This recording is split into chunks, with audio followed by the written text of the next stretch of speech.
What if you got a once-in-a-lifetime invite from a music legend, only to walk into a deadly trap? Welcome back to the channel, folks. Today we're unraveling Opus, a 2025 A24 thriller that'll chill you to the bone. This is a story of ambition, deception, and a cult so twisted it'll make you question everything. Stick around for the shocking truth behind this film, and hit that like button if you're ready to dive into the darkness. The group arrives at Moretti's sprawling compound, greeted by luxury and charm. Everything seems perfect, too perfect. But the first red flag drops. Their phones and laptops are confiscated, cutting them off from the outside world. It's just the rules, they're told, with promises to return their devices later. Ariel feels a creeping unease, but the party begins anyway. As the night unfolds, a chilling truth emerges. Everyone at the compound, except the 6 guests, is part of a cult called the Levelists. Dressed in identical uniforms, their strange stares and robotic behavior scream danger. Ariel knows something's wrong and vows to uncover the truth. The compound offers every luxury, massages, gourmet food, but the facade cracks. During a massage, the RJ is brutally killed by Levelists operating a machine.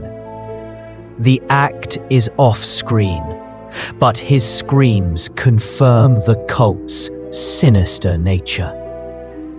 The next morning, the remaining 5 are shadowed by bodyguards who watch their every move, irritating Ariel the most.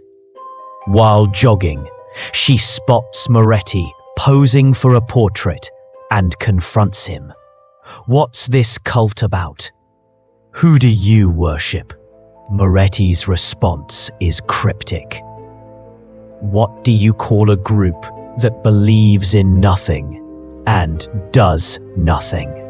He leads her to a bizarre camp where a man obsessively opens seashells, injuring himself without stopping.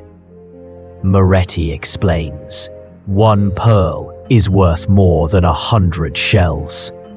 Not everything is equal." Ariel's confused, but the cult's madness is clear. The next day, Levelists invade Ariel's room to groom her, asking invasive questions about her personal hygiene. "It's our rule," they insist, claiming Moretti's orders.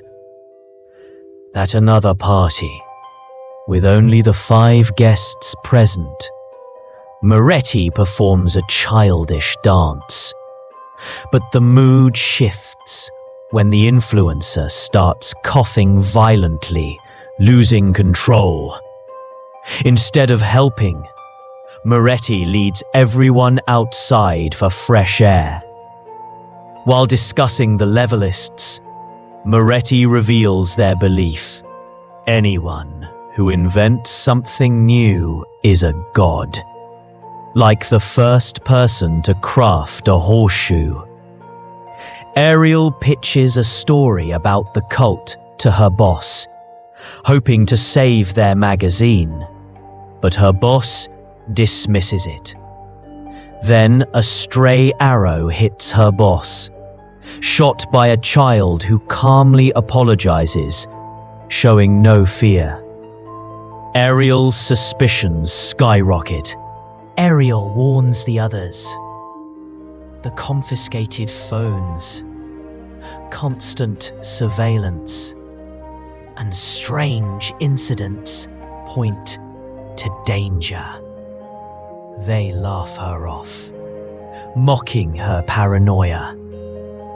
Done with their denial, Ariel sneaks out at dawn to find their phones. She discovers a hidden bar-like room filled with severed animal heads and body parts, hinting at ritual sacrifices. In a basket, she finds their devices, and unseen by her, the RJ's corpse, confirming his murder. Terrified, she confronts Moretti, demanding to know where the RJ and influencer are. His assistant lies. The influencer's recovering in her room. The RJ's prepping for dinner. Ariel insists on leaving, but Moretti stalls, saying no vehicles are available for 40 minutes. He guilts her into staying for a children's puppet show. The show is a horror show. Instead of dolls, the puppets are dead rats, symbolizing the 6 guests. Suddenly, Ariel's beanbag shakes, and Emily, the influencer, bursts out, her face grotesquely swollen from a chemical poison. Moretti casually explains, her body parts swelled because they hold water. When he touches her eye, it bursts, spraying fluid across his face, enraging him. The group realizes Ariel was right and tries to flee, but the levelists attack, stabbing. A guard catches Ariel, knocking her unconscious. She wakes tied to a chair with one surviving guest, surrounded by levelists, celebrating with poisoned champagne. A levelist girl pretends to force Ariel to drink, but secretly loosens her ropes. A fire accidentally spreads across the stage, engulfing Moretti's clothes as he screams. Ariel seizes the chaos, grabs a bike, and escapes. The next morning, she returns with the police, finding Moretti calmly playing the piano, surrounded by the 5 dead guests' bodies. The other levelists have vanished. He's arrested for the murders. 2 years later, Ariel's a best-selling author. Her novel about Moretti's cult a global sensation. During an interview, Moretti's lawyer requests a meeting. Curious, Ariel visits him in prison, asking why he killed the others. Moretti reveals it was revenge. They criticized artists who are gods in his cult. When she asks where the levelists went, he says they're hiding among ordinary people, spreading the cult's message. Showing her novel, he thanks her, and Ariel's world crumbles. She realizes it was all his plan.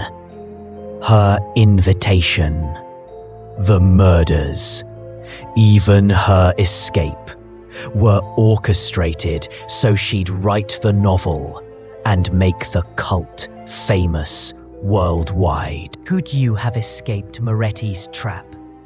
Or would you have written that book, not knowing it was part of his plan? Drop your thoughts in the comments. Is Ariel a victim or an unwitting villain?